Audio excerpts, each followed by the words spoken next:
आसमान से देखने पर रामनगर गांव बिल्कुल शांत और खूबसूरत लगता है। हरे भरे खेत और सीधे साधे लोग। लेकिन आज सुबह इस गांव की किस्मत हमेशा के लिए बदलने वाली थी, क्योंकि चौपाल के ठीक बीचों बीच जमीन पर एक ऐसी चीज मिली जिसे देखकर पूरे गांव के होश उड़ गए। अरे ये लाल कपड़ा आसमान से कैसे गिरा? राहुल, जरा देखना इस पर क्या लिखा है। क्या ये कुलदेवी का कोई इशारा है?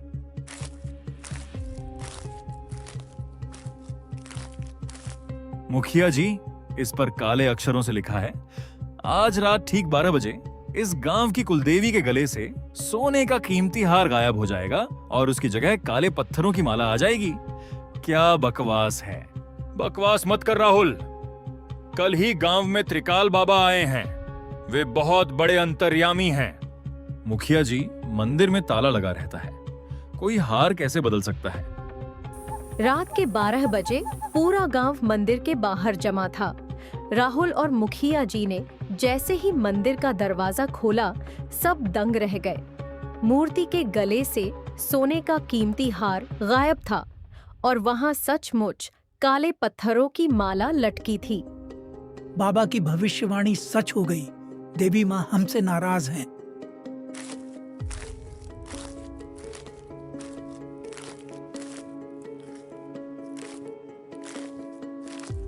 यह तो सिर्फ शुरुआत है। इस गांव में एक महाचोर छिपा है। राहुल, जरा अपने ट्रैक्टर को देख, उसका एक पहिया गायब है।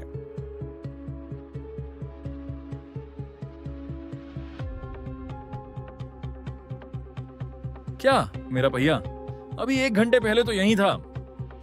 वह पहिया किसी इंसान ने नहीं, अदृश्य शक्तियों ने चुराया है और कल दोपहर ठीक 12 बजे मुखिया जी के घर की तिजोरी से सारे पैसे गायब होकर मेरे आश्रम की कुटिया में पहुंच जाएंगे। दोपहर के 12 बजने में सिर्फ 2 मिनट बाकी थे।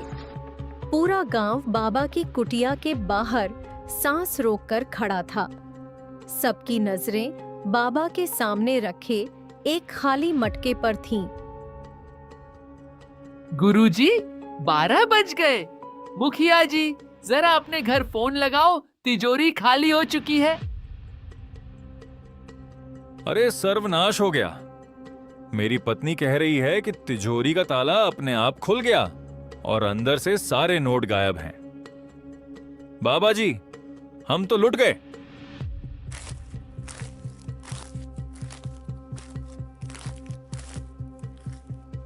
रुक जाओ सब लोग, कोई चमत्कार नहीं हुआ है। मुखिया जी, सुबह जब मेरा पहिया चोरी हुआ तो बाबा के चेले चतुर सिंह के हाथों में ट्रैक्टर की काली ग्रीस लगी हुई थी। पहिया इसी ने चुराया है और आपकी तिजोरी की दूसरी चाबी आपके साले मदन के पास रहती है, जो सुबह से बाबा के कमरे में बैठा हुआ था। ये सब ढोंग है। हाँ, राहुल ठीक कह रहा है। मदन सुबह बाबा की कुटिया से ही बाहर निकला था। राहुल को लगा कि उसने बाबा की पोल खोल दी। गांव वाले उसकी तरफ होने लगे, पर असली पासा तो अब पलटने वाला था। हा हा हा, मूर्ख बालक राहुल, तू बहुत बड़ा चालाक बनता है ना। चल, मैं हार गया। मैं ढोंगी हूं। पर जरा यह तो बता, अगर पैसे मदन ने चुराए तो मुखिया जी के वो नोट इस वक्त तेरी खुद की जेब में क्या कर रहे हैं? क्या मेरी जेब में? आप झूठ बोल रहे हैं बाबा। मुखिया जी, जरा इस चोर की जेब में हाथ डालिए।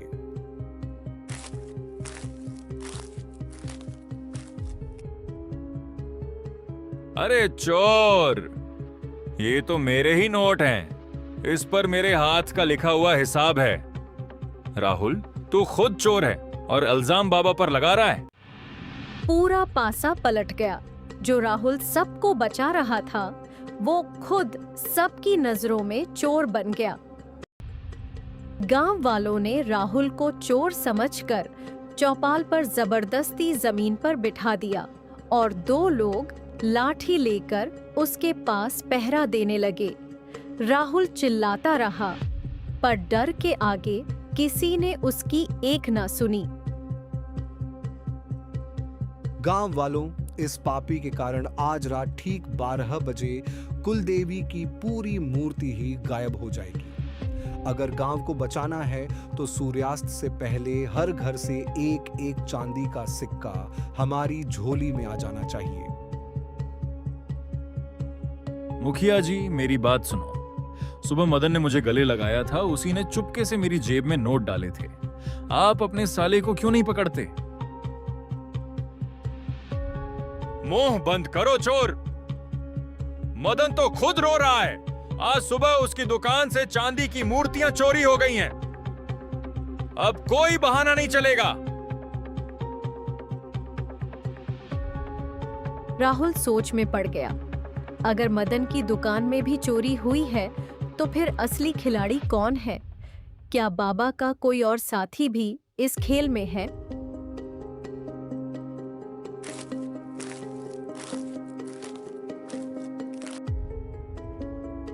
मुखिया जी, मेरा बेटा चोर नहीं है। मैं अपने घर के सारे चांदी के सिक्के बाबा को देने के लिए तैयार हूँ। मेरे बच्चे को छोड़ दो। नहीं माँ, तुम एक भी सिक्का इस ढोंगी को मत देना। मुखिया जी, मुझे सिर्फ आज रात का समय दो। अगर आज रात मूर्ति गायब हुई तो मैं खुद जेल चला जाऊंगा।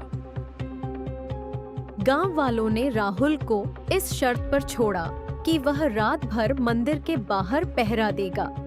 रात के 11 बज चुके थे। चारों तरफ सन्नाटा था।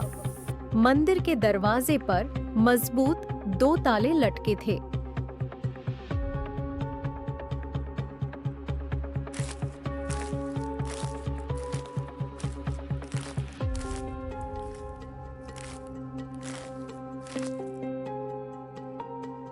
राहुल बेटा, सुबह से भूखे प्यासे बैठे हो। गुस्सा थूक दो और ये थोड़ा पानी पी लो। मुखिया जी, आप बहुत अच्छे हैं। सब मुझे चोर मान रहे हैं, पर आपने मेरा ख्याल रखा।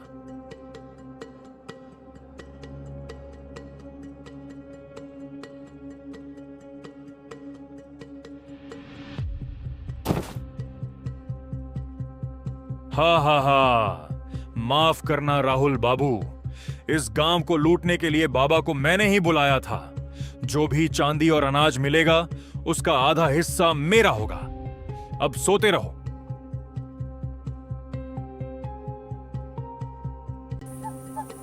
रात के ठीक 12 बजे पूरे गांव के रोने चीखने की आवाज से राहुल की आंख खुली। उसने देखा कि मंदिर का दरवाजा खुला हुआ था। जब वह भागकर मंदिर के अंदर गया तो सब खत्म हो चुका था।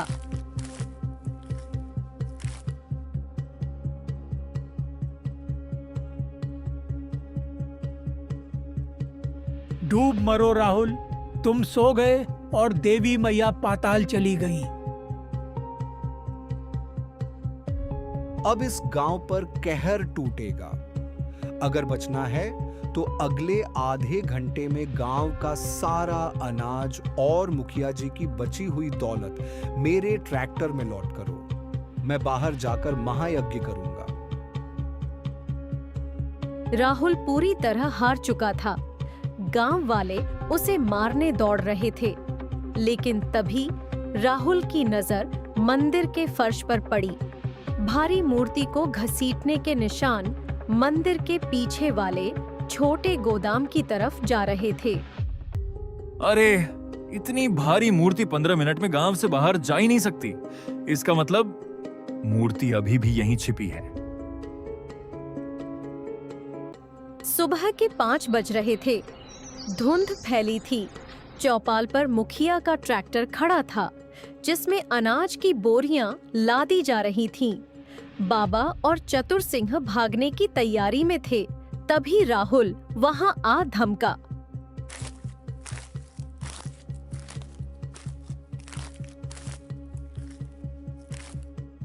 रुक जाओ गांव वालों, एक बोरी भी इस ट्रैक्टर में मत लादना। ये बाबा कोई भगवान नहीं बल्कि एक शातिर ठग है। राहुल, तू फिर आ गया। पुलिस को बुलाओ इस चोर के लिए। पुलिस तो आएगी मुखिया जी, पर आपके लिए। बाबा, अगर तुम्हारे पास दिव्य दृष्टि है तो बताओ मूर्ति कहाँ है? वह तो पाताल लोक में तपस्या कर रही है। पाताल लोक में नहीं बाबा, वह इसी ट्रैक्टर की ट्रॉली में इस अनाज की सबसे बड़ी बोरी के पीछे छिपी है। भाइयों, हटाओ इस बोरी को। 2 ग्रामीणों ने तुरंत आगे बढ़कर अनाज की बड़ी बोरी को खींचा। बोरी के हटते ही उसके पीछे कपड़े में लिपटी हुई कुलदेवी की भारी पत्थर की मूर्ति चमक रही थी। अरे, माया तो ट्रैक्टर में है। मुखिया जी, आप भी इस पाप में शामिल थे? गुरुजी, अब पोल खुल गई, भागो यहाँ से।